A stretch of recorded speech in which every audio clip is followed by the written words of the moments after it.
Hola, it's Joe Partavilla. Welcome back to the Forbes Books podcast. And they say it's never too late to make a change in your life. Jeff Bezos worked in computer science on Wall Street before launching Amazon at age 31. Julia Child didn't write her first cookbook until she was 50. And Ray Kroc was a milkshake device salesman before buying McDonald's and building a fast food empire at age 52. My guest this week is a doctor from overseas who came to America and got involved in real estate. Her name is Ann Pitts, and she's currently a partner and co-founder of American Property Investments. Hey, Ann, how are you? Hi, Joe. How you doing? I'm fantastic. Thanks again for being here. And I'm just going to start out with it. I mentioned at the open, you're a doctor who got into real estate. I don't think my brain can handle all this. What happened? I am actually a doctor, and I am involved in real estate. I've never met one. I meet a lot of people in investments, and I meet people in real estate and also in the medical field, but they don't do both. So what happened here? I'm juggling both. Well, the story basically is that I studied medicine. I became a doctor, practiced as an OBGYN for a few years. Then I moved countries. I moved to the US, and I had no idea about the process here, about becoming a doctor.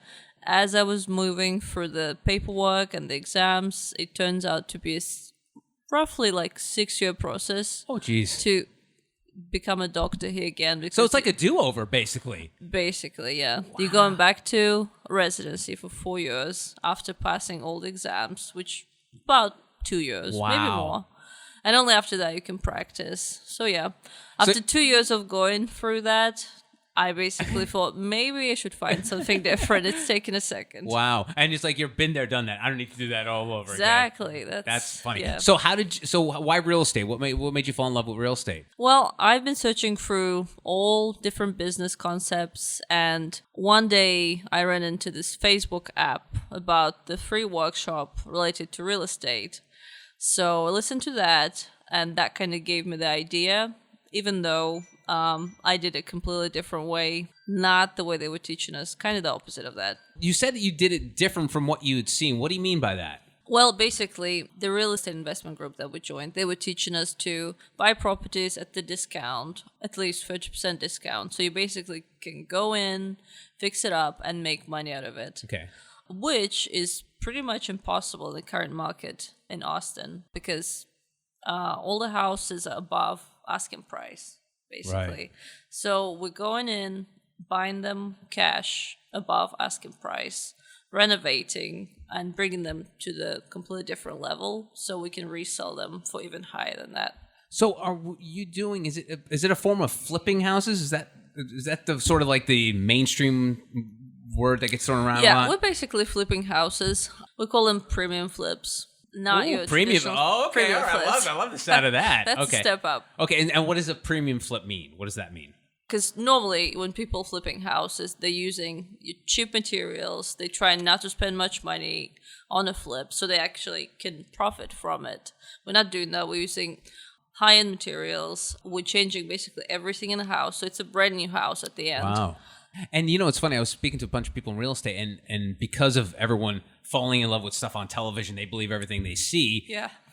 They think that, I could flip a house and I could be rich just like those flippers on TV. But it turns out that, from what I understand, I know you're in the premium space, but flipping houses is a very tough way to make a living because of the fact of all the additional money you have to put in to make that house flippable, correct? Definitely. It's a lot of work, quite a bit of investment, which pays off, obviously, but yeah, it can't be your quick passive income. It's very much hands-on, full-time job. Wow. And what do you like about it so far when working in the space, in the premium flipping space? Right. It's definitely giving you an opportunity to change people's lives. That's what I was doing in medicine, but switching from medicine, it's great that I'm still able to do that by giving people new homes and eventually changing neighborhoods and changing so many people's lives. Wow. It's funny. My whole life I was a renter, and now I'm currently going through the process of building a home. Congratulations. Congratulations. It's a nightmare. Because it's a long process. It's a long process, and I will say the mortgage process is a nightmare. Yeah. And to make matters worse, I stumbled into something called a seller's market. which apparently is not a good thing if you're a buyer. It's not a very good time to buy. No, Not the best. I know. Yeah. And people said that to me. I'd always be like, "You shouldn't buy a house." I'm like, "Well, now's the time I want to buy a house. Of course it Right, is." right. And and the one thing I'm seeing too is people got involved in the seller's market are selling houses that probably aren't very attractive, but the fact that the market is so crazy that people are putting out. So the reason I decided to build a home, it was because of the fact that all the houses that were on the market were terrible. Like they were misshapen. Right. I was gonna have to invest thousands of dollars in it. So that's why I was like, I'm just gonna have to build a house because I don't want anyone's problems. Or you could buy a house from us. Well, yeah, but you're in Texas though. I know. For now. All right, so tell to me about Austin. Why Austin? If you would ask me like 3-4 years ago where I'm gonna be, I would never pick Austin, Texas. I was in New York and I loved the place. But then I met my husband and he lived in Austin. So I just moved there so we could be together. Wow. But it ended up being the hottest market Yeah. in the whole country, basically. For So- anything. For a lot of entertainment, stuff. for homes, everything. That's yeah. crazy. So we kind of ended up being in a great place for lots of reasons. So did you know anything about Austin before you met your husband? Not much. Not No. much. You probably knew like Matthew McConaughey lived there or something like that, right? Or something like that? Not even that. Not even that, okay. I was talking to my, at that point, future husband about like, so what are the attractions in Austin?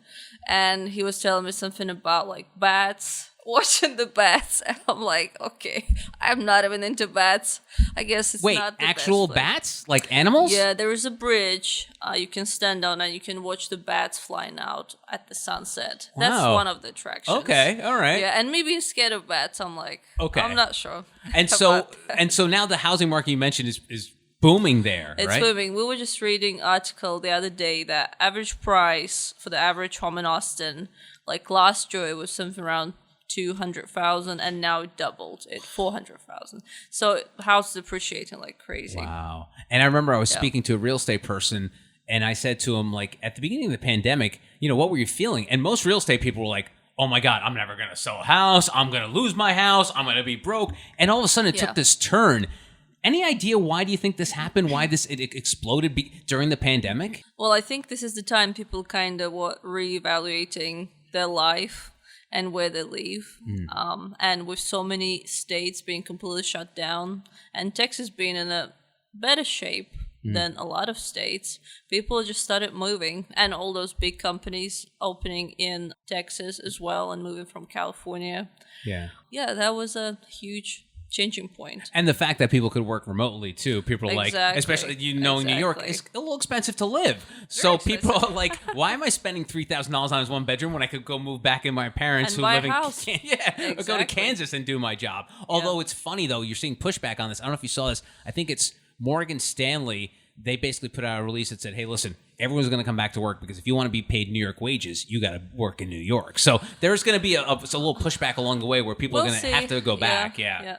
But I think Texas is definitely growing, and especially Austin. Yeah. And aren't they saying it's going to become a new Silicon Valley? Yeah, it looks like Can't it. wait. And so when you say Austin, though, it's not just Austin, right? It's because basically what happens is like the gentrification of like New York, where everything kind of starts spreading out. Oh, yeah. Are you seeing that effect in Austin, where like towns surrounding Austin are getting this Austin effect? Definitely, for sure. I mean, all the suburbs of Austin, that's when we're actually doing a lot of our flips. They booming as well. The property prices are going high. There are not enough properties. That's why if you can get your hands on the property, you can get it. What has been the most surprising thing about getting in real estate? Because you're obviously a science brain. So what kind of like aha was like, wow, this is crazy how this is. Like what was surprising to you about being in real estate? Well, honestly, I think the most surprising thing was like how much work it is. Because when I was getting into it, I'm like, that'll be so easy. It's nothing comparing to being a doctor. And it's quite a bit of work. And it's definitely a lot of hours in the day, at least right now, as we learn as we go. And you work with a lot of different people, a lot of interactions, contractors, all these deliveries, types of tile. I mean, I never thought I would know all this about construction. Never thought about it, but yeah. Because it's one of those things where it's like, it's all the greats, like don't be the smartest person in the room. Surround yourself with a great team. Is that been an important driver for you so far? Oh, definitely. Team is crucial. Like, whoever going to be fixing that house for you is crucial because we're not doing it ourselves. We definitely hiring people to do that because first, I can't fix houses. Right. And second, that would make us move way slower. Yeah. So yeah, that's crucial. Yeah, you're not a structural works engineer. for You don't get one of those over there. Not quite there yet. Not quite there. Yeah. And so this being the Forbes Books podcast, I understand you're working on a book, right? I am. I'm in the middle of writing a book, and that's a very new and exciting experience. Okay, can you give me a little like thumbnail sketch of what it's going to be about? Well, it's going to be a mix of about my life and my way from going from medicine to being real estate investment, which is a big, huge change. Yeah. And also talking about me moving countries and everything that comes with it, which is like quite a few culture shocks that comes with it. Do you feel like, the term American dream gets thrown around a lot and people like you live? Do you feel like you're living the American dream now? I definitely understand more what that means. Right. Because I'm sure from over the seas, you're like, oh my God, American dream. You see it in the movies and on a TV show. That's it. But now you get it, right?